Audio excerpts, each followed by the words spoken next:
ভাই আইছে। দুলাভাই কি? আরে আসো না। আরে এখনো বিয়েই হয় না, এখনো দুলাভাই। আরে আসো।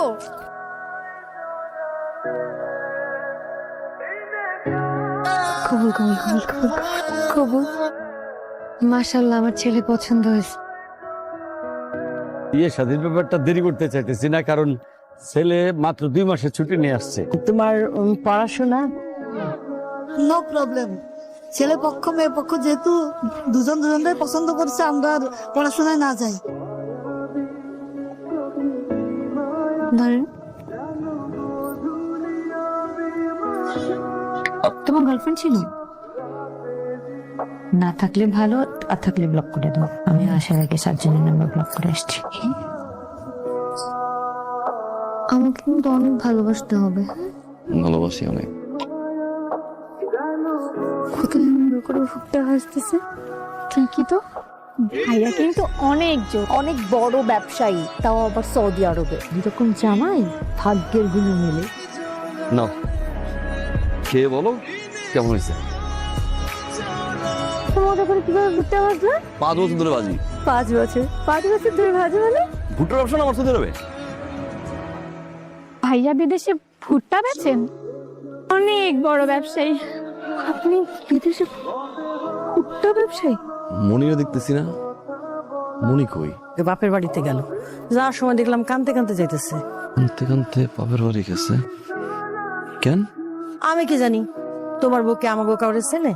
তোমার বউ তো তোমারই চেনে। যাই, আমার আবার রান্না আছে। আমার জামাই ভুট্টা বেচে। ভুট্টা বাটে। মনি জামাই ভুট্টা বেচে? আমাদের জামাই সৌদি আরবে ভুট্টা বেচে, ভুট্টা বেচে। তো স্বপ্ন ছিল আমার, বিদেশি একটা ছেলের সাথে বিয়ে করে আমি দেশ বিদেশ ঘুরে বেড়াবো। আমার মান সম্মান সব কিছু গেছে।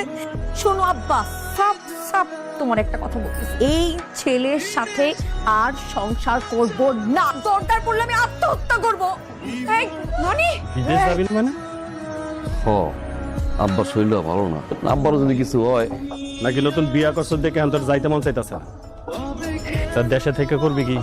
2 ভাই মিলে খামারে থাকবো, আর পুকুরের মধ্যে মাছ টাছ চাষ করবো। নিজের হাতে করে আজকে খামারটারে এত বড় বানাইছি। ভাইয়া আমি জানি তুমি অনেক কষ্ট করছো, টাকা পয়সা আমি পাঠাইছি না। টাকার গরম দেয় এটা সুস্থি আমার লগে? এই খামার কি তোর? বুঝছিলাম তোর লগে বিষয় নিয়ে আর কোনো কথা কম যাইব না। এই যা কথা কম সব আমার আব্বার লগে কথা কম।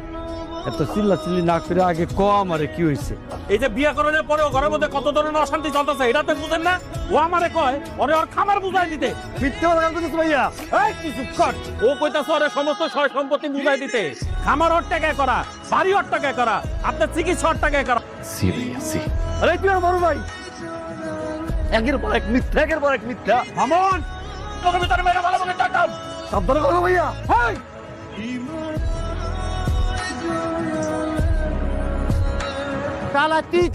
কি হয়েছে বেশাব? আপনার বাচ্চাটার বিয়ে, আপনার ছেলে একটু বড় ব্যবসা করে। আরে ও তো ভুট্টার ব্যবসা করে। ঘটকের কাছে আমার ছেলের বায়োডাটা সবকিছু দেওয়া আছে, আপনার তো জানার কথা। নতুন করে জানার কি আছে? ওই ছেলের সাথে কন্ট্যাক্ট করবেন না। চলুন দুলা ভাই থানায় যাই। থানাতেন মামলা করবেন না। চল। আমার সংসারটা অশান্তিকে ভয় কেন?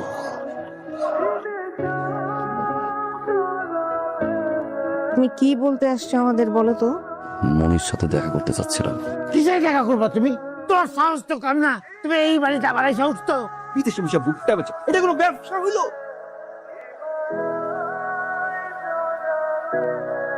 আমার জরায়ুতে ক্যান্সার ধরা পড়ছিল। সবাই মিলে চিন্তা করলো আমার বিদেশ পাঠাই দিব। চাইতে চাই নাই, জোর করে পাঠাইলো। 3 মাস পরে যখন আমার টাকা লাগবে চিকিৎসার, কাবিলের কাছে টাকা ছিলাম। বিশ্বাস করো মনি, এত মারধর করছে, খালি মারতো, একটা টাকাও বাড়ি পাঠাইতে পারি নাই। আম্মা মারা গেল, আম্মারে মাটি দিতে পারি নাই। একটা সন্তান হিসাবে আম্মার লাশ কাঁদে দিতে পারি নাই। একদিন পলাই গেলাম, এই জায়গায় ওই জায়গায় এরকম করে 11 দিন ছিলাম। তার দোকানে বইয়া তারে কামের সহায়তা করা শুরু করলাম। চিন্তা করলাম বই থেকে লাভ কি? বিদেশের মাটি, দেশের ঋণ, দোকান নিজেই করলাম। 2 ঘন্টা 3 ঘন্টা ঘুমাইয়া তমসে কাজ করা শুরু করলাম। এখন আমার 5টা ভুট্টার দোকান, তোমার বিয়ে করার পরে আমারে মাটি না দেওয়ার কষ্ট, বিদেশের মাটিতে পাওয়া এত অত্যাচার, কাপিলের মায়ের দৌড় সব ভুলে গেছিলাম।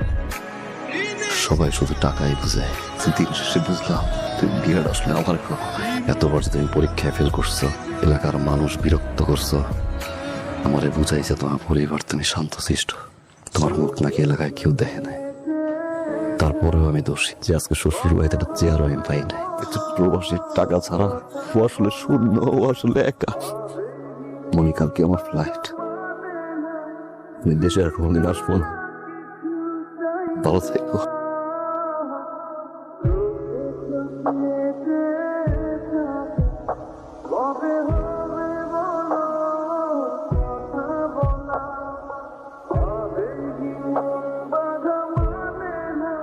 ভাই তুই 15 দিন আগে যেতেছো?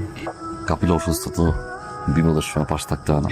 ভাই তুমি ভালো আছো তো? আব্বা, কি চাস? এই কি চাস তুই? ঘরটা অশান্তিতে ভরে দিয়ে তোর শান্তি হয় নাই? তোর শ্বশুর এই বাড়ির উপরে এসে আমার অপমান অপদস্থ করে গ্রামের মধ্যে আমার মান সম্মান ডুবাই দিয়ে গেছে। তোর আপন ভাই তোর বউ নিয়ে শ্বশুর বাড়ি চলে গেছে, তাতে তোর শান্তি হয় নাই? আর কি চাস? তুই থাকলে আমার কোনো শান্তি নাই। তুই বিদেশ চলে যা, যাই আমার শান্তি দে। 27 তারিখে আমার ফ্লাইট, আব্বা। পাসপোর্টের ব্যাগের টিকিটটা রেখে দিয়েন।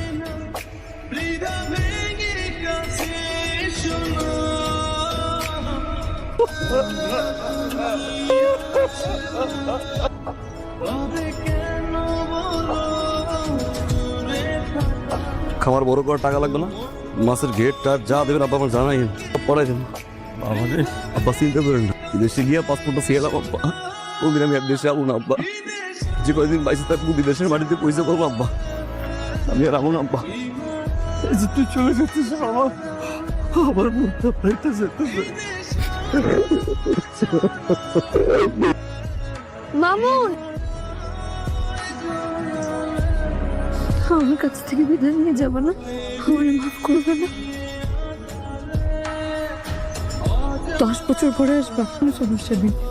20 বছর পরে আসবা, কোনো সমস্যা নেই। তুমি আমাকে যেইভাবে রেখে যাবা, আয়সা দেখবো যে ঠিক একইভাবে চলবে। কেন দাঁড়ায় আছে?